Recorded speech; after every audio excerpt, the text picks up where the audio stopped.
চাইছি না কিছুই, শুধু তুই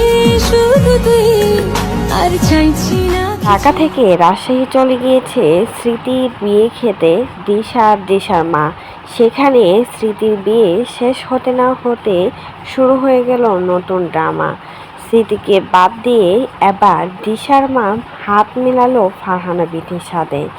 এমনই মন্তব্য করছে যখনই ফারহানা বিথির সাথে দিশার মায়ের ভিডিওটা দেখার পর। ছবি আপলোড করার পরেই দিশার মাকে সাবান পানি ছাড়া কমেন্ট বক্সে ধুয়ে দিচ্ছে পাবলিক। বলছে স্মৃতির বিয়ের দাওয়াতে এসে ফারহানা বিথির সাথে হাত মিলালেন, এখন স্মৃতির হয়ে বদনাম ছড়াবেন। এজন্যই ফারহানা বিথির সাথে হাত মিলিয়েছেন।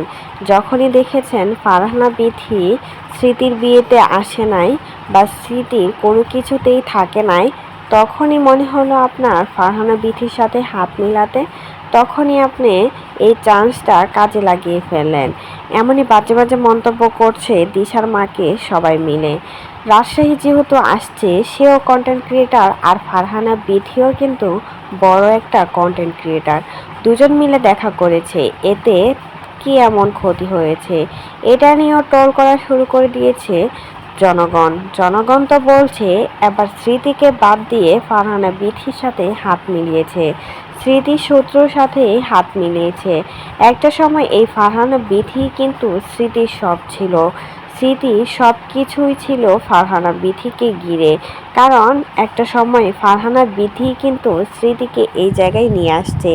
আজকে সফল হয়েছে বলেই ফারহানা বিথিকে বলে গিয়ে বাপ্পির হাত ধরে বাপ্পিকে নিয়ে একা পথ চলতে পারতেছে, তা না হলে কখনোই পারতো না। কারণ ফারহানা বিথি যদি আজকে এই জায়গায় স্মৃতিকে না নিয়ে আসতো, তাহলে হয়তো বা বাপ্পির সাথে তার বিয়েটাও হতো না। প্রথম বিয়েটা যেভাবে ভেঙে গিয়েছিল বা নষ্ট হয়েছে, ঠিক সেভাবে করেই কিন্তু স্মৃতির জীবনটাই এভাবে করেই নষ্ট হয়ে যেত। কিন্তু ফারহানা বিথির উসিলাতে আজকে স্মৃতি এই জায়গায় আসতে পেরেছে। তবে সেই ফারহানা বিথিকে বলে গেল স্মৃতি। সবাই তো বলছে ফারহানা বিথি আর দিশার মা এখন স্মৃতিকে জ্বালানোর জন্য এসব করছে।